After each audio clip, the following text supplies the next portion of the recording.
عمران خان یہ سمجھتے ہیں کہ حکومت 5 سال پورے نہیں کرے گی. ان کی کیلکولیشن یہی ہے.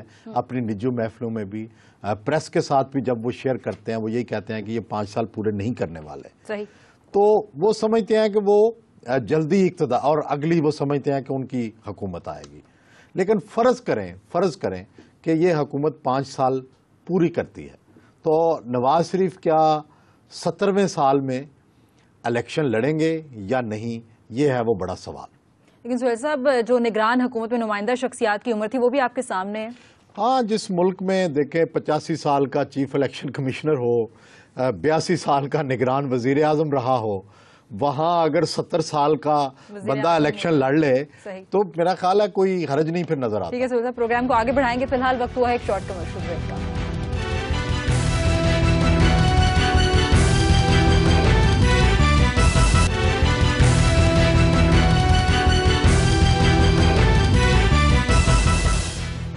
بریک سے واپسی پہ سہیل صاحب، جن نمائندہ سیاسی شخصیات کا آپ ذکر کر رہے ہیں، اگر ان کو ہی سامنے رکھا جائے تو اس کا مطلب ہے 5 سال بعد الیکشن بوڑھوں کے درمیان ہوگا. واقعی اگر 5 سال کے بعد کے حالات کا جائزہ لیا جائے تو ایسا ملک جس کی 60% آبادی 35 سال سے کم عمر لوگوں پر مشتمل ہے، اس میں اگلا الیکشن 65 سال سے بڑی عمر کے بوڑھوں کے درمیان، سینئر سٹیزنز کے درمیان ہوتا ہوا نظر آتا ہے. تو یہ بڑی ایک دلچسپ بات ہوگی کہ ایسا ملک جس میں نوجوان زیادہ ہیں اس میں رول جو ہیں وہ بوڑھے کرے. پی ٹی آئی میں کیا ہوگا؟ وہاں پر بھی آپ دیکھتے ہیں کہ عمران خان کے علاوہ کوئی دوسرا چہرہ نظر نہیں آئے گا کیا؟ اب پی ٹی آئی کا بڑا دلچسپ بات ہے کہ جس طرح مسلم لیگ نون یا پیپلز پارٹی میں آپ کو نظر آتا ہے کہ پیپلز پارٹی کے اندر بلاول سامنے آ گئے ہیں اور ایک یونیفائنگ فورس، جس کو پازیٹیولی یونیفائنگ فورس اور نیگیٹیولی آپ وراثتی سیاست کہہ سکتے ہیں. اسی طرح پی ایم ایل این کے اندر بھی آپ دیکھیں کہ مریم نواز شریف صاحبہ آ گئی ہیں، حمزہ شہباز شریف صاحب پہلے بڑے دھڑلے سے چل رہے ہیں. تو پی ٹی آئی کے پاس ایسا کوئی پیڈ نہیں ہے، ایسی کوئی بیکنگ نہیں ہے. یہ ایک دفعہ میں زرداری صاحب کے پاس بیٹھا تھا تو بات ہو رہی تھی کہ آگے کیا ہوگا، تو انہوں نے کہا دیکھیں عمران خان کے بعد کون ہے جو تحریک انصاف کو یونیفائنگ فورس دے گا. اس کے بچے تو پالیٹکس میں ہی نہیں ہیں اور نہ ان کے آنے کا چانس ہے. تو اس لیے پھر تحریک انصاف جو ہے، فرض کریں کہ کل کو عمران خان ریٹائر ہوتے ہیں، اللہ انہیں تادیر عمر دے، کچھ اور ایسا ہوتا ہے جس طرح کے ہماری سوسائٹیوں کے اندر کچھ بھی ممکن ہے، تو تحریک انصاف میں مستقبل کی قیادت کیا ہوگی اس کا نقشہ کسی کے سامنے نہیں ہے. صحیح. تو تیسری دنیا کے اندر آپ دیکھیں، چاہے آپ ساری دنیا اس کو کنڈیم ہی کرے، آپ دیکھیں راہل گاندھی کی مثال ہے، بندرا نائکے کی مثال ہے، حسینہ واجد کی مثال ہے، خالدہ ضیاء کی مثال ہے کہ لوگ جذباتی طور پر سیاسی جماعتوں سے زیادہ سیاسی شخصیتوں کے ساتھ وابستہ ہوتے ہیں. آج عمران خان تحریک انصاف چھوڑ کے تحریک عمران بنا لیں تو سارے ان کے فالوور اس میں چلے جائیں گے. تو اس لیے یہ ایک بہت بڑا سوال ہے. لیکن ہو سکتا ہے عمران خان ایک نیا ماڈل دے جائیں، ایک نئی قیادت دے جائیں، ایک پارٹی کے اندر ایسے کیڈر بنا دیں، لیکن بظاہر چونکہ اس کا تجربہ نہیں ہے، یہ سمجھ میں نہیں آتا کہ کیا تحریک انصاف کرے گی. ٹھیک ہے. آپ نواز شریف صاحب کو تو اچھی طرح جانتے بھی ہیں، ملاقات بھی ہوتی رہتی ہے. بتائیے گا، آپ کو لگتا ہے پریڈکٹ کریں کہ وہ الیکشن خود لڑیں گے نیکسٹ الیکشن جو ہے؟ دیکھیں، چوتھی ٹرم لڑیں گے یا نہیں لڑیں گے، یہ ایک بڑا سوال ہے. نواز شریف کی شخصیت کو سمجھنے کے لیے ان کے اندر 2 بڑے سٹرانگ پہلو ہیں. بظاہر لگتا ہے کہ وہ بڑے ریلیکسنگ پرسن ہیں، لیکن میں نے انہیں دیکھا کہ ضرورت پڑنے پر وہ گھنٹوں کام کر سکتے ہیں. الیکشن سے پہلے وہ دن رات میٹنگیں کرتے تھے، جلسوں سے خطاب کرتے تھے. یہ سٹریک ان کے اندر موجود ہے، لیکن ضرورت پڑنے پر. دوسری ان کی شخصیت کا پہلو ہے کہ وہ بڑا زندگی کو انجوائے کرنے والے آدمی ہیں. ہی لوز لائف. اور آپ دیکھیں کہ وہ آزادی کو پسند کرتے ہیں. وہ لندن کی فضاؤں میں سیر کرنا، کافی لاٹے پینا، اور پھر بہاولپور کے صحراؤں میں رات گزارنا، یا پھر محمد رفیع کے گانے سننا، زندہ دلی، یہ بھی ان کے اندر سٹریک موجود ہے. اور یہ دونوں سٹریکس میں نے دیکھا ہے کہ کبھی یہ سٹریک سامنے آ جاتی ہے، کبھی یہ سٹریک. تو مجھے یہ لگتا ہے کہ ایک سٹریک جو یہ زندگی کو انجوائے کرنے والی ہے، کہیں یہ ان کے اوپر حاوی نہ ہو جائے اور وہ کہیں بائے بائے، انف از انف. کس کو سامنے لائیں گے؟ مختصر جواب چاہوں گے آپ سے. اگر نہیں، یہاں ابھی میری بات ختم نہیں ہوئی. لیکن پاکستان میں کوئی ایسی روایت نہیں ہے کہ انف از انف کہنے دیا جائے. ان کی پارٹی کے فالوور، ان کے ارد گرد لوگ، ہواری سب یہ کہیں گے جناب ایجنڈا مکمل نہیں ہوا، جناب یہ جانے نہیں دیں گے. پاکستان میں سیاست میں کوئی ریٹائرمنٹ نہیں ہے. تو اس لیے آپ یوں سمجھیں کہ اگر کوئی حادثہ نہیں ہوتا، 5 سال حکومت پورے کرتی ہیں، تو زیادہ امکان یہی ہے کہ نواز شریف ضرور الیکشن لڑیں گے. حمزہ اور مریم نواز کا فیوچر کیا ہوگا، اس پر آپ سے جانیں گے، لیکن فی الحال وقت ہوا ایک شارٹ کمرشل بریک کا.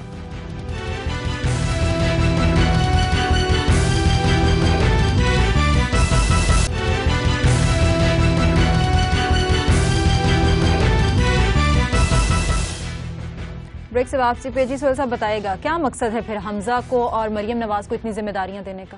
میرا خیال ہے ایک بات تو ایک بڑا کلیئر سگنل ہے کہ شریف فیملی کی اگلی نسل بھی سیاست کرے گی، اور سیاست کے جو ان کی نسل کے 2 امیدوار انہوں نے باقاعدہ اتار دی. بالکل. حمزہ شہباز شریف تو خیر پہلے سے MNA ہیں، پہلے سے سیاست کر رہے ہیں. اب مریم نواز شریف بھی وزیر اعظم ہاؤس میں بیٹھ کے انہوں نے جو سب سے بڑا ایک سگنیچر پروگرام ہے یوتھ لون پروگرام، اس کی ذمہ داری انہیں دی ہے. اور اس میں بھی یہ صرف اس کو پروگرام کو محدود نہیں رکھا. آپ دیکھیں اس کے اندر انہوں نے ایک دلچسپ انوویٹو چیزیں کی ہیں. کوآرڈینیٹر بنا رہے ہیں. تو یہ کوآرڈینیٹر ہیں کون؟ ان کی جماعت کے لوگ.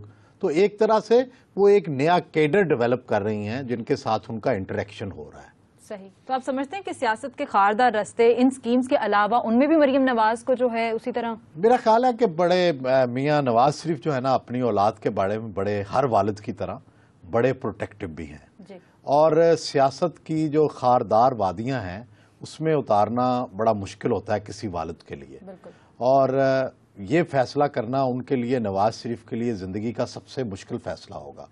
اور اسی لیے وہ بہت آہستہ آہستہ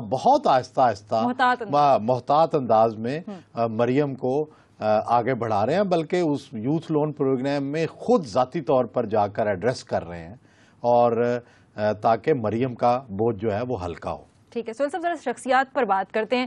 مولانا فضل الرحمان کی پلاننگ اس وقت کیا نظر آ رہی ہے آپ کو؟ میں تو یہ سمجھتا ہوں کہ پاکستانی سیاست میں 3 لوگ بڑے زیرک سیاستدان ہیں.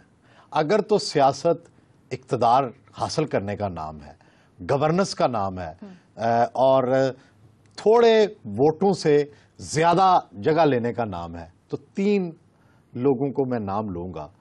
جیسے چودھری شجاعت حسین کو میں زیرک سیاستدان سمجھتا ہوں.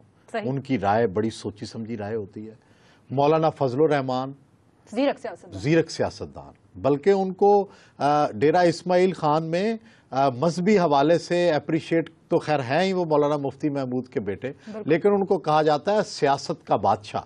ڈیرہ اسماعیل خان میں جو کہ ان کا آبائی حلقہ ہے، ان کو کہتے ہیں سیاست کا بادشاہ.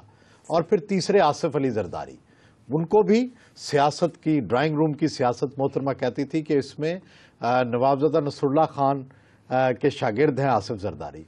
تو اب مولانا فضل الرحمان کو آپ دیکھیں کہ جب سے وہ پالیٹکس میں آئے ہیں MRD کے زمانے سے، آہستہ آہستہ انہوں نے اپنی طاقت بڑھائی ہے، اپنا قد بڑھایا ہے، اور ہر حکومت کے اندر انہوں نے اپنی سٹیک رکھی ہے. بالکل.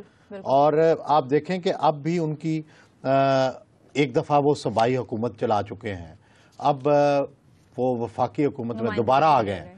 تو اپنی سٹیک رکھنے میں اپنے تھوڑے ووٹوں کے ساتھ زیادہ حصہ کیسے حاصل کرنا ہے، اس میں ان کا کوئی زیرک سیاستدان ہے. سابقہ صدر آصف علی زرداری اور موجودہ وزیر اعظم نواز شریف کے تعلقات کیسے لگتے ہیں آپ کو اس وقت؟ بہت اچھے ہیں. مجھے تازہ رابطوں کا تو سچی بات ہے علم نہیں ہے، لیکن ان سے الگ الگ میں نے جو ملاقاتیں کی ہیں تو دونوں کے ایک دوسرے کے بارے میں بہت ہی اچھے خیالات ہیں، اور ایسے لگتا ہے کہ کوئی بالواسطہ رابطے جو ہیں وہ ضرور ان کے رہتے ہیں. اور ابھی تک کوئی مجھے ایسا پرابلم نہیں نظر آیا کہ جس میں ان کے درمیان اختلاف ہو. آپ نے زیرک سیاستدان کا ذکر کیا تو الطاف حسین صاحب کا نام شاید آپ مس کر گئے ہیں. الطاف حسین صاحب بھی بہت ہی سمجھدار اور انٹیلیجنٹ جینیس پالیٹیشین ہیں. ہمیں ان کی سیاست سے 100 اختلاف ہو، لیکن کس طرح سے انہوں نے پارٹی کو اکٹھا رکھا ہے، کس طرح سے ہر بار وہ الیکشن جیت جاتے ہیں. ظاہر ہے یہ کسی عام آدمی کا کام تو نہیں ہو سکتا. میں اختلاف ان کے منہ پہ بیٹھ کے کئی دفعہ کیا ہے اور بڑی بڑی سخت باتیں کی ہیں, بڑے بڑے سخت سوالات کیے ہیں. لیکن مجھے یہ لگتا ہے کہ آج کل اگر ان کی سیاست دیکھیں سندھ کے اندر اور وفاق کے اندر, تو آج کل ان کی نظر التفات جو ہے نا وہ وفاقی حکومت پر ہے. اور پیپلز پارٹی جو ہے وہ کراچی آپریشن میں ناٹ تو کر چکی ہے, ہاں تو کر چکی ہے, لیکن ایک طرح سے پھنس بھی گئی ہے. کہ پھنس اس طرح سے گئی ہے کہ کریڈٹ تو وفاقی حکومت کو جا رہا ہے اور جتنی گالیاں پڑ رہی ہیں وہ صوبائی حکومت کو پڑ رہی ہیں. ایم کیو ایم کی پالیٹکس یہ ہے کہ وہ کوشش کر رہی ہے کہ وفاقی حکومت کے ساتھ اس کی پینگیں جو ہیں تعلقات کی وہ بڑھیں, کیونکہ وہاں پہ ان کا کانفلکٹ پیپلز پارٹی کے ساتھ بڑھ رہا ہے. تو ان کو سوٹ کرتا ہے کہ وفاقی حکومت کے ساتھ محبت بڑھائیں اور سندھ حکومت کے خلاف بیانات دیں. اور کوئی خبر نہیں کہ کسی دن یہ دونوں جو ہیں جو ایم کیو ایم اور وفاقی حکومت یعنی پی ایم ایل این, یہ ان کے درمیان بھی کوئی اتحاد یا حکومت میں شمولیت کی خبر آ جائے. جبکہ ایک زمانے میں یہ کہا جاتا تھا کہ یہ ایسی طاقتیں ہیں کہ جو کبھی قریب نہیں آئیں گی. ٹھیک ہے سہیل صاحب, سیاسی جماعتوں کی سیاست کو یہ بھی ختم کرتے ہیں. آج کی کتاب کون سی لائے ہیں آپ یہ بتائیں. آج میں 2 کتابیں لایا ہوں. ایک تو یہ ہے سبز و سفید ہلالی پرچم کے محافظ و شہداء, یہ اعظم معراج صاحب کی کتاب ہے. اور یہ جو ہمارے جھنڈے کے اندر, سبز جھنڈے کے اندر جو سفید رنگ ہے یعنی اقلیتوں کو جو ظاہر کرتا ہے, یہ ان کے بارے میں ہے کہ کن مسیحی فوجیوں نے شہادت حاصل کی, وطن کے لیے قربان ہوئے, یہ ان کی لسٹ ہے. اور میں بڑا پڑھ کے حیران ہوا, میرے علم میں نہیں تھا کہ اتنے لوگ اپنے وطن پر جان, پہچان ہونا بھی ضروری ہے. ہاں بالکل پتہ نہیں تھا. اتنے لوگ جو ہیں وطن پہ جان قربان کر چکے ہیں, اتنے لوگ جو ہیں وہ لڑ چکے ہیں. تو یہ بڑی ہی عمدہ ایفرٹ ہے. اور دوسری ایک کتاب عبداللہ ملک صاحب کی, ایم آر شاہد صاحب بہت سارا کام عبداللہ ملک صاحب پہ کر رہے ہیں. تو یہ تازہ کتاب ہے جیل یاترا. اور پڑھ کے میں بہت محظوظ ہوا کہ جیل کو بھی رومانس کے طور پہ لیا گیا ہے کہ یہ جیل میں گئے ہیں, اعتزاز حسن ہے, ملک قاسم ہے, محمود علی قصوری ہیں, وہاں بھی ایک زندگی ہے, اس زندگی کے اندر کیا ہو رہا ہے, یہ سارا کچھ اس کے بیان ہے. اور یہ پاکستان کی اصل تاریخ ہے کہ جو شعور والے لوگ تھے وہ کس طرح لڑتے رہے اور کس طرح اپنا راستہ بناتے رہے. ٹھیک ہے سہیل صاحب, کتابوں کے ذکر کے ساتھ ہی پروگرام کا وقت ختم ہو جاتا ہے. ناظرین سے چاہیں گے اجازت, فیڈ بیک سے ضرور اپڈیٹ کرتے رہیے MM@geo.tv پر. اپنا بہت خیال رکھیے. خدا حافظ.